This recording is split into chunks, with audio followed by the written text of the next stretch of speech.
अस्सलामुअलैकुम, मैं हूँ जाहिद शुक्रिया। तो इस वक्त हम यहाँ खरमा में हैं, मंठोका में।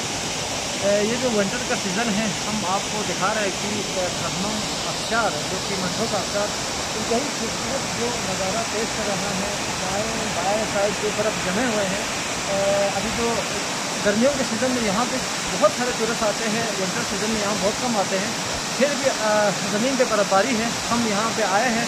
हम आपको दिखाते हैं कि ये मंठोका आबशार है, बहुत ही खूबसूरत आबशार है, आप देख सकते हैं।